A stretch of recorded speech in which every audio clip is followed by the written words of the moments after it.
নমস্কাৰ, স্বাগতম জনাইছোঁ আমাৰ চেনেল অভিষ্ঠা ক্ৰিয়েশ্যনলৈ এটি নতুন ভিডিঅ'ৰ সৈতে। আজি আমি আপোনালোকৰ মাজলৈ লৈ আহিছোঁ ঔপন্যাসিকা নীলাক্ষী দত্তৰ এখনি উপন্যাস হেৰুৱাই কপালৰ বেলিৰ প্ৰথমটি খণ্ড পাঠ কৰিবলৈ। আশা কৰোঁ সকলোৱে আদৰি ল'ব। হেৰাই গ'ল কপালৰ বেলি, অভাৱনীয় অকল্পনীয় নিয়তিয়ে কাঢ়ি নিলে। কপালৰ বেলিৰ লগতে ৰুদ্ধ হৈ গ'ল জীৱনৰ এখন এখন দুৱাৰ। মাজৰাতি জনবহুল মহাদেশত অচিনাকি বাটৰুৱাই পথ হেৰুওৱা পথিকৰ দৰে হেৰাই গ'ল জীৱনৰ বাট। দিক বিদিক হেৰুৱাই পেলোৱা তাই জীৱনৰ নৌকা এতিয়া বঠাহীন। ইয়াৰ সিপাৰ নেদেখা মহা অৰ্ণৱৰ মাজত অকলশৰীয়া তাই মণিমা, ৰাজীৱৰ পত্নী। খন্তেক আগলৈকে ৰাজীৱৰ নামৰ সেন্দুৰৰ বুলনিৰে উদ্ভাসিত হৈ আছিল তাইৰ কপালত ৰাজীৱৰ জীৱনৰ আয়ুস ৰেখা। তাই কবচ শেষ হৈ গ'ল, ৰিক্ত নিশ্চল হৈ পৰিল তাই, শূন্য হৈ পৰিল জীৱন। সপোন দেখাৰ সময়তে নিষ্ঠুৰ নিয়তিয়ে নিঃশেষ কৰি লৈ গ'ল সপোন দেখাৰ মনটো। এনে হোৱাৰ কথা নাছিল। 7 জনমৰ বাবে শপত লৈছিল ৰাজীৱ মণিমাই, একেলগে জীৱন জিনাৰ। এটা এটা জনম এক হৈ থকাৰ প্ৰতিশ্ৰুতি দিছিল ইজনে সিজনক।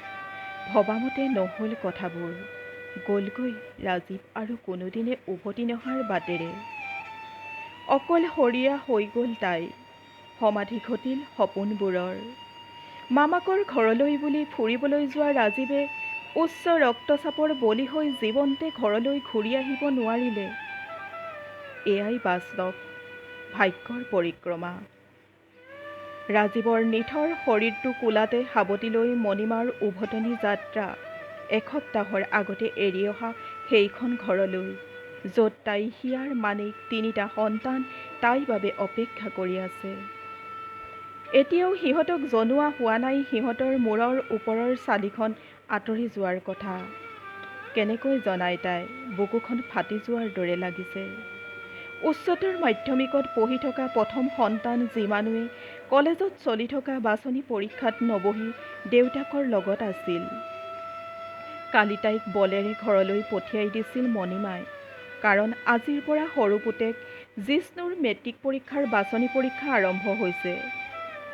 ডাঙৰ পুতেক বিষ্ণু আৰু দেউৰেক প্ৰতিমৰ লগত মণিমা মেডিকেলত থাকিল। এক সপ্তাহ জীৱন মৃত্যুৰ যুঁজখনত যুঁজি পৰাজয় স্বীকাৰ কৰিলে ৰাজীৱে। গ'লগৈ, কিন্তু যোৱাৰ লগে লগে মণিমাক যেন জীৱনৰ ওপৰত এক বাস্তৱ জ্ঞান দি থৈ গ'ল। এই সময়ত তাই কান্দিবলৈও সময় নাই, কাৰণ মেডিকেলৰ নীতি নিয়মখিনি কৰি আজৰি হ'ব লাগিব। শোকত ভাগি পৰা বিষ্ণুৰ মূৰত তাই লাহেকৈ হাতখন থলেগৈ।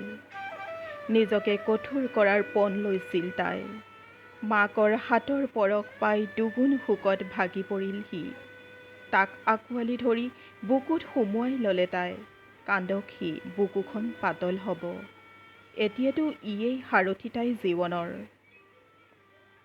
সৰুতেই দেউতাকক হেৰুওৱা প্ৰতিম আৰু সৰু ভায়েক পৰাণৰ বাবে ৰাজীৱ দেউতাকৰ দৰে আছিল। এইবাৰ তেওঁ প্ৰতিমৰ ওচৰ পালেগৈ।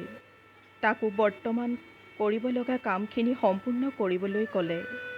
সদায় দেখি থকা কোমলমতী নবৌৱেকৰ ধৈৰ্য দেখি আচৰিত হৈ গ'ল সি। সিও নিজকে সবল কৰি ল'লে আৰু ডিচাৰ্জ ল'বলৈ গ'ল। আৰু এতিয়া উভতনি যাত্ৰা। চিনেমাৰ ফ্লেশ্ববেকৰ দৰে এটা এটা মুহূৰ্ত তাইৰ মনলৈ আহি থাকিল। নিজকে এৰি দিলে তাই অনুভৱৰ উত্তাল সাগৰত। আগলৈ